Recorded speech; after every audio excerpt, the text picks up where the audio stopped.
पाकिस्तान के कठपुतली वजीर आजम शहबाज शरीफ ने डावोस स्विट्जरलैंड पे डोनाल्ड ट्रंप के गाजा बोर्ड ऑफ पीस के दस्तावेज पर दस्तखत कर दिए। लेट अली शो यू के इस एपिसोड में आप सबको खुशामदेद। Do like, subscribe and share this content. Davos के अंदर डोनाल्ड ट्रंप के इर्द गिर्द कई ममालिक, जिनमें से एक पाकिस्तान भी था, उन्होंने गजा में बोर्ड ऑफ पीस के ऊपर अपना मोहर लगा दिया। सामने ना सिर्फ पाकिस्तानी वफ्द बैठा हुआ था, मगर पाकिस्तानी वफ्द के अंदर सरे फहरिस्त बैठे थे फील्ड मार्शल आसिम मुनीर भी। उनके साथ साथ दीगर और वर्ल्ड लीडर्स, स्पोर्ट्स के लीडर्स, यहां तक कि फीफा का चेयरमैन भी मौजूद थे। डोनाल्ड ट्रंप के दामाद जैरेड कुशनर ने ये प्लान, बेसिकली ये मैप दिखाया कि क्या होगा। ये जो व्हाइट लाइन इस मैप के इर्द गिर्द लगी हुई है, ये इजरायली कंट्रोल होगा। गाजा के अंदर शमाल से गजा सिटी को हटा के बेसिकली वहां से आबादी को 6-6.5 लाख लोग अभी मौजूद हैं, उनको शमाल से जनूब की तरफ मूव किया जाएगा। पोर्ट्स बनाए जाएंगे, सी फ्रंट प्रॉपर्टीज होंगी। ये भी कहना था जैरेड कुशनर का कि हमने रफा के अंदर जो मलबा था, अब उस मलबे के नीचे कितने फलस्तीनी दफन हैं जां बहक मारने के बाद इजराइल का, ये हमें नहीं पता। मगर एक बात वाजे है, और याद रखें कि कुशनर फैमिली, जैरेड कुशनर के वालिद और बेंजामिन नेतन्याहू, इजराइल के जो जंगजू, एक तरीके से वॉर क्रिमिनल जो उनके वजीर आजम हैं, वो बचपन के दोस्त हैं। जब भी बेंजामिन नेतन्याहू अमेरिका जाते थे, न्यूयॉर्क जाते थे, तो जैरेड कुशनर के कमरे के अंदर वो सोते थे। इतने गहरे ताल्लुकात थे। और अब वही जैरेड कुशनर एक बार फिर इजरायली बर्बरियत और नस्ल कशी को, जो फलस्तीनियों की उन्होंने की है पिछले 2-3 साल से, अब ये तीसरा साल शुरू हो गया है, उसको धोने के लिए यहां पे गाजा बोर्ड ऑफ पीस के अंदर एक बड़ी अहम पोजीशन रखते हैं। और उनके साथ साथ उनके पीछे खड़े हैं अब पाकिस्तानी, जी वही पाकिस्तानी जिनकी बुनियाद रखने के वक्त कायदे आजम मोहम्मद अली जिन्ना ने कहा था कि हम इजराइल को कभी भी तस्लीम नहीं कर सकते। तो ये गाजा बोर्ड ऑफ पीस एक तरीके से इजराइल को तस्लीम ही करना है। मगर आज मैं गाजा बोर्ड ऑफ पीस के ऊपर इतनी आपसे बात नहीं करूंगा। आज मैं आपके लिए लेकर आया हूं कुछ एक्सक्लूसिव खबर, और वो है एक तरीके से ब्रेकिंग न्यूज समझ लें आप। इसकी मैंने मल्टीपल जगहों से सोर्सिंग भी की है, और खबर मुझे आई डीजीएमओ, जो डायरेक्टरेट ऑफ ऑपरेशंस है, मिलिट्री ऑपरेशंस है पाकिस्तान की अफवाज का, उससे। और डीजीएमओ जो है वो बेसिकली सब चीजें जो प्लानिंग होती है ना इसकी, तो जो भी डिप्लॉयमेंट हो रही होती है, चाहे वो यूएन की तरफ से अफ्रीका के अंदर हो, चाहे वो सऊदी अरब की तरफ डिप्लॉयमेंट हो, कहीं भी डिप्लॉयमेंट हो, तो पहली जो रिक्विजिशन या पहला जो इनिशियली जो जाता है कि हाँ भाई तैयारी पकड़ो, सब चीजों को इकट्ठा करना शुरू करो, हियर योर ऑर्डर्स, वो आता है डीजीएमओ के अंदर। और कहानी शुरू होती है, नोट्स मेरे पास बहुत हैं तो इनसे पढ़ने की कोशिश करूंगा, और थोड़ा आप खुद यानी आपको समझाने की कोशिश करूंगा कि ये किस तरीके से सब चीजें अनफोल्ड हुई। तो पहला मेरे पास इनिशियल आया जो अपने जराए से कि जी 19 लांसर, 13 लांसर और 5 हॉर्स, ये 3 जो बुनियादी एक तरीके से आप कह लें रेजिमेंट्स हैं पाकिस्तान, अफवाज पाकिस्तान के 19 लांसर्स। तो 19 लांसर्स है आर्मर्ड रेजिमेंट पाकिस्तान आर्मी का, और इसको पहले यानी 1956 से पहले इसको 19 king George the fifth own lancers कहा जाता था, और ये एक रेगुलर कैवलरी रेजिमेंट था ब्रिटिश आर्मी का। 1922 के अंदर इसको फॉर्म किया गया था, अमेलगमेट करके 18 किंग जॉर्ज ओन लांसर्स और 19 लांसर्स फेन्स हॉर्स को। और 1947 की जब पार्टीशन ऑफ इंडिया हुई, उसके बाद ये पाकिस्तान की तरफ आ गया। इसी तरीके से 13th लांसर्स जो है वो भी, अब अच्छा जिससे मैंने जिक्र किया ना, ये आर्मर्ड रेजिमेंट है। आर्मर्ड रेजिमेंट से मुराद है कि इसके अंदर टैंक्स मौजूद हैं। अच्छा, थोड़ा डिविजन मुझे भी ये समझने में टाइम लगा, क्योंकि मेरा मिलिट्री हिस्ट्री के अंदर बैकग्राउंड नहीं है। मेरा पॉलिटिकल साइंस के अंदर 2 डिग्रीज हैं, 1 डिग्री मेरी सहाफत के अंदर है। तो इसको मुझे समझने के लिए थोड़ा जरा रिसर्च करनी पड़ी और डिग इन करना पड़ा। आर्मर्ड डिवीजन से मुराद है कि ये टैंक डिवीजन है। हर आर्मर्ड डिवीजन के अंदर तकरीबन 44 यानी 44 के करीब टैंक्स होते हैं और उसकी स्ट्रेंथ जो होती है वो होती है 432। अच्छा, ये तो हो गया ये 19th।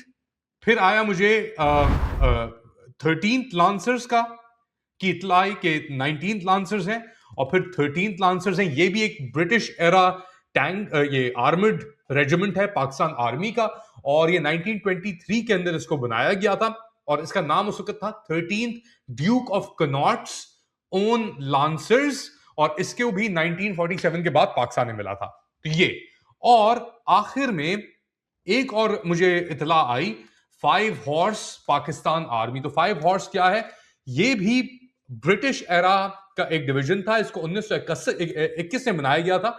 ये भी आर्मर्ड डिवीजन है पाकिस्तान आर्मी का। तो 3 armoured divisions, 19th lancers, 13th lancers और 5th हॉर्स, यानी आप लगा लें 44 ज़रब 3 अगर आप करें तो 45 45 90 90 और 45 अगर आप लगा लें तो आपके 135 तकरीबन 130 टैंक्स का ये तीनों डिविजन्स बना के बनते हैं। 432 इसके अंदर टोटल कैपेसिटी होती है। उसके अंदर से जो मेरी स्टडी है उसको बताती है कि जी 4 या 5 मेजर होते हैं और एक लेफ्टिनेंट कर्नल होता है जो इस पूरे सेटअप को चलाता है। अच्छा, ये इन तीनों की आई कि यार ये 3 जो रेजिमेंट्स हैं इनको ईयर मार्क कर दिया गया है गजा डिप्लॉयमेंट के लिए। ये मुझे खबर आई 22 जनवरी 2026 को, यानी कल के रोज। खबर आने के बाद मैंने अपनी तस्दीक शुरू की और जब मैंने डिग इन किया तो पता लगा कि सितंबर के दूसरे हफ्ते में, यानी सितंबर 2025 के दूसरे हफ्ते में 25 सितंबर या उसके around field marshal Asim Munir की मुलाकात हुई है अमेरिकी सदर डोनाल्ड ट्रंप से लास्ट। उससे 2 हफ्ते कबल, यानी कुछ 10 दिन या ऐसे कुछ करके कबल, डीजीएमओ जो पाकिस्तान का मिलिट्री ऑपरेशंस डायरेक्टरेट, उसके पास एक रिक्वेजिशन जाती है कि आप तैयारी पकड़ें एक Arabic speaking country middle east के अंदर उसकी डिप्लॉयमेंट की। तो जो इनिशियल उनका जो थ्रस्ट था ये इंफॉर्मेशन रिसीव करने के बाद वो था कि ये हो रही है सऊदी अरब की डिप्लॉयमेंट और उसी तरीके से उन्होंने सब ऑर्गेनाइजेशन करना शुरू की। अच्छा, इसके अंदर 2-3 और पहलू हैं, स्पेशली 19 लांसर्स की जो बात करते हैं। 19 लांसर्स सोमालिया में 1990s के अंदर डिप्लॉय हुआ था और वहां पे 19 लांसर्स ने ही, इस रेजिमेंट ने ही जो अमरीकी ब्लैक हॉक डाउन, आपको याद है मूवी भी आई है उसके बाद कई हकीकत पे मबनी है। तो सोमालिया के अंदर मोगाडिशु में 19th लांसर्स ने अमरीकी सोल्जर्स को बचाया था। वो ब्लैक हॉक डाउन का जो सिलसिला था, उन्होंने एक मिलिशिया लीडर को, आब्दी को मेरे ख्याल से जो मारने के लिए वो जा रहे थे, उनका जहाज फिर आरपीजीज के थ्रू गिराया गया। अपाचीज थे, अपाचीज तो नहीं थे, चिनुक्स थे मेरे ख्याल से। और फिर उसके बाद उनकी रेस्क्यू हुई और पाकिस्तानीज ने आके, तो जो पाकिस्तानीज रेस्क्यू किया वो 19th लांसर्स डिवीजन से उनका ताल्लुक था और वो वहां पे पहुंचे और उस वक्त से इनकी रिलेशनशिप चल रही है 19 लांसर्स की अमेरिकन मिलिट्री और उनके कमांड से एंड सो ऑन सो, वो तो दे नो ईच अदर। सही, तो एक ही साइड हिस्ट्री है, मगर ये भी एक इंटरेस्टिंग हिस्ट्री है जो आपको बाद में जाके शायद आप एक अपना एक कनेक्शन निकाल सकें। तो सितंबर में इनके पास आती है कि जी आप प्लीज ये तैयारी पकड़ें एक अरबिक स्पीकिंग कंट्री। असम्पशन थी ये होगी सऊदी अरब की और रिक्विजिशन थी 1.5 डिवीजन फोर्स, यानी लगभग गिव और टेक 4000 सोल्जर्स। 4000 पाकिस्तानी सोल्जर्स की डिप्लॉयमेंट की बात, तकरीबन 1.5 डिविजन्स, जिसके अंदर से बुनियादी तौर के ऊपर ये 3 आर्मर्ड रेजिमेंट मौजूद थे। अच्छा, फिर हम आगे बढ़ते हैं तो बज़ाहिर तौर के ऊपर जो डीजीएमओ या मिलिट्री ऑपरेशंस डायरेक्टरेट था उसने ये अंदाजा लगाया कि यार हमारी डिप्लॉयमेंट हो रही है मोस्ट लाइकली सऊदी अरेबिया।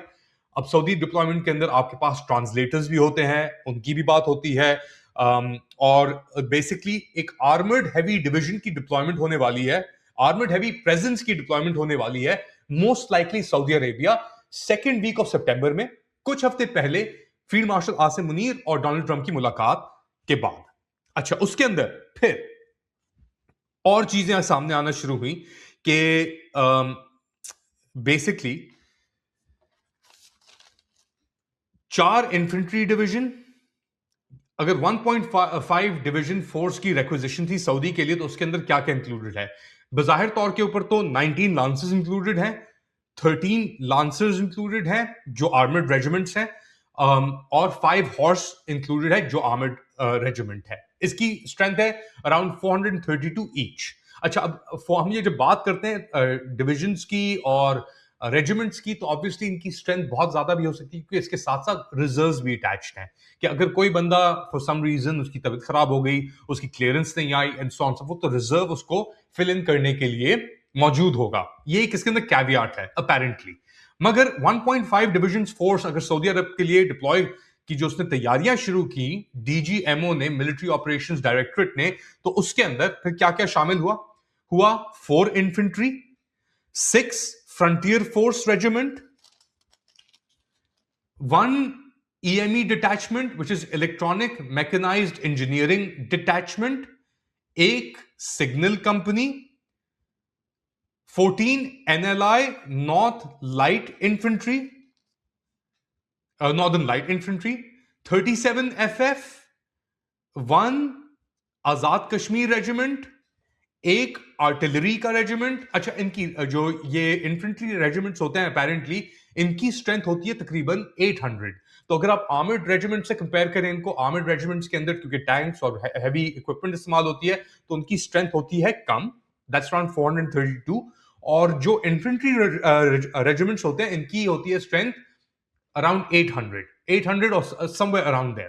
तो जैसा मैंने जिक्र किया, दोबारा रिपीट कर देता हूं, 3 तो वो हो गए 19, 13 और 5 हॉर्स, ये थे आपके हैवी यानी आर्मर डिविजन। उसके बाद आपका आता है एक 4 इन्फेंट्री का, सही है, एक 6 frontier force regiment, 1 EME detachment जो इलेक्ट्रॉनिक मैकेनाइज्ड इंजीनियरिंग डिटैचमेंट है, एक signal company, 14 northern light infantry, 37 frontier force regiment, 1 आजाद कश्मीर रेजिमेंट, ये नंबर्स हैं उनके, ये तादाद नहीं है, नंबर है, 1 आर्टिलरी, 1 आर्मी सर्विसेज कोर और एक SSG कंपनी। तो ये सब अकंपनिंग कंपनीज बनाती हैं उस एक हैवी डिवीजन को बेसिकली, जिसके अंदर 3 आपके आर्मर्ड रेजिमेंट है, फिर उसके बाद आपके 5 के करीब, 4 या 5 के करीब इन्फेंट्री रेजिमेंट्स मौजूद हैं। बजाहिर तौर के ऊपर तो इसकी स्ट्रेंथ 4000 से बहुत ऊपर चली जाती है, मगर उसके अंदर रिजर्व्स की भी बहुत प्रोविजन रखी जाती है। कोर जो आपकी होगी, जो बनाएगी, वो होगी आर्मर्ड डिविजन्स, आर्मर्ड रेजिमेंट, जिसके अंदर 3 है, और फिर उसकी अकंपनिंग जो है वो 5 और एलिमेंट्स उसके साथ साथ ऐड किए गए हैं, जिसके अंदर एक लाइट कमांडर बटालियन भी है और 1 SSG कंपनी भी मौजूद है। तो ये आपकी बेसिकली बुनियादी तौर के ऊपर जो रिपोर्ट्स आई हैं वो इसका इशारा कर रही हैं। अब इसके अंदर और ही बहुत सारी इंटरेस्टिंग डिटेल्स हैं अभी तक, यानी आप लगा लेना। अच्छा, और ये सब पूरी जो प्रेपरेशंस हैं इनको तकरीबन 6 महीने लगते हैं कंपेयर करने के लिए। तो अगर रिक्विजिशन आई सितंबर के पहले या दूसरे हफ्ते के अंदर, तो इसका मतलब है कि मार्च के पहले या दूसरे हफ्ते में जाकर ये पूरी जो प्रेपरेशन है वो कंप्लीट होगी डिप्लॉयमेंट के लिए। विद इन एटलीस्ट 6 मंथ्स लगते हैं किसी भी रिक्विजिशन को कंप्लीशन तक पहुंचाने के लिए, डिप्लॉयमेंट के लिए। तो सितंबर फर्स्ट और सेकंड वीक के ऊपर ये जो उनका बोर्ड लगा हुआ है, deployment board military operations directorate Pakistan army के अंदर, उस पे जाके ये लगा कि भाई डिप्लॉयमेंट हो रही है 1.5 डिवीजन की, और ये उसके एलिमेंट्स हैं जो हमें चाहिए। अब उन सब एलिमेंट्स को कंप्लीट करने के लिए, यार कोई बंदा गया हुआ है मेडिकल लीव पे, कोई बंदा गया हुआ है ट्रेनिंग पे, कोई बंदा गया हुआ है XYZ अमेरिका गया हुआ है किसी उसके ऊपर कोर्स के ऊपर, या वट एवर। तो अब सब एलिमेंट्स को, टुकड़ों को पूरा करने के लिए, जोड़ने के लिए, बनाने के लिए, ये सब कुछ करने के लिए आपको 6 महीने चाहिए। वो 6 महीने पूरे होंगे जाके मार्च के अंदर मोस्ट लाइकली, और ये असम्पशन है, ये खबर नहीं है, मोस्ट लाइकली क्योंकि ये प्रेपरेशन टैंक्स के ऊपर नहीं हो रही, पाकिस्तान के जो है ज़रार, खालिद, दीगर और टैंक जो मौजूद है पाकिस्तान के पास, उनके ऊपर कोई प्रेपरेशन नहीं हो रही, क्योंकि पाकिस्तान ने पहले अपने रेजिमेंट्स भेजे हुए हैं इक्विपमेंट के साथ भी दीगर जगहों पे, और जब वो जाते हैं तो उसकी पेंटिंग होती है। वो जिस मिशन के लिए जा रहे हैं, यूएन के लिए जा रहे हैं, तो यूएन के का पेंट होता है उसके ऊपर व्हाइट ऑन ब्लू, और फिर उस जाते हैं। ये बेसिकली ट्रूप्स भेजेंगे और रेजिमेंट को भेजेंगे, और वहां पे जाके इक्विपमेंट, एग्जिस्टिंग इक्विपमेंट को यूज करेंगे। और वहां पे कौन सी एग्जिस्टिंग इक्विपमेंट है? या तो अमेरिकी एब्रम टैंक्स मौजूद होंगे, या फिर इजरायली आईडीएफ के मेरकावा जो डेजर्ट टैंक्स है वो मौजूद होंगे। तो मोस्ट लाइकली असम्पशन जो जराए बता रहे हैं, दो जराए जो हैं, जिससे एक पहले खबर आई और फिर जिसने वजाहत की साइड से, वो कह रहे हैं कि मोस्ट लाइकली ये जो आर्मर्ड रेजिमेंट्स जा रहे हैं 19, 13 और 5 हॉर्स, 19 लांसर्स और 13 लांसर्स, ये वहां पे जाके या तो अमेरिकन इक्विपमेंट टैंक्स इस्तेमाल करेंगे, या फिर इजरायली मेरकावा टैंक्स इनको दिए जाएंगे। और इनके साथ साथ ऑब्वियसली एक कमांड स्ट्रक्चर भी है, कमांड एंड कंट्रोल भी है, जिसका मैंने आपका जिक्र किया इस पूरी कहानी के अंदर, के वहां पे इनके एक मिनट ना, दोबारा मैं रिपीट कर देता हूं कि मेरे जो नोट्स हैं, how ever untidy that they might be, हाँ, एक आर्मी सर्विसेज कोर, और फिर light commander 1, light commander battalion, और फिर एसएसजी कंपनी, इनका पूरा का जो पूरा दारोमदार होगा वो कहीं ऑपरेशनल, ये सब चीजें, और उनकी कोऑर्डिनेशन हो रही होगी अमरीकियों के साथ और इजरायलियों के साथ। और ये पूरा जो एरिया है, जिस तरह मैप अभी देखा हमने, जैरेड कुशनर का मैप आपको मैंने स्टोरी से पहले दिखाया, वो पूरा एरिया जो है उसके अंदर जो कंसंट्रेशन होगी, कंट्रोल होगा, वो इजराइल के अंडर ही होगा। बेंजामिन नेतन्याहू भी इस बोर्ड ऑफ पीस के अंदर शामिल है, गजा बोर्ड ऑफ पीस के अंदर डोनाल्ड ट्रंप भी शामिल है, जैरेड कुशनर भी शामिल है, और ये दीगर और ममालिक जो हैं, इन सब का अपना किरदार भी इसके अंदर मौजूद होगा। तो ये थी खबर, नोट्स मौजूद हैं, सोर्सेज मौजूद हैं, अब बस डिप्लॉयमेंट का इंतजार है, और वो मोस्ट लाइकली मार्च में जाके होगी।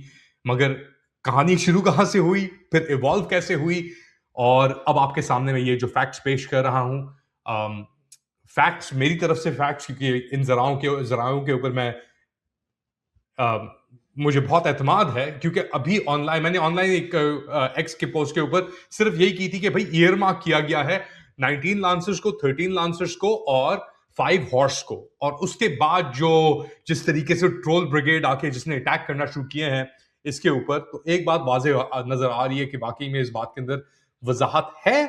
अब देखना पड़ेगा ये किस तरीके से प्ले आउट होता है। तो ये थी एक्सक्लूसिव खबर आपके लिए आज के लिए, कि Pakistan is in the mobilisation और तैयारी के फेस के अंदर फॉर गजा।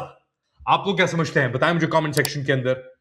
तो like, subscribe and share this content. थोड़ी देर बाद दोबारा हाजिर हूंगा अपडेट के साथ, तब तक के लिए टेक केयर।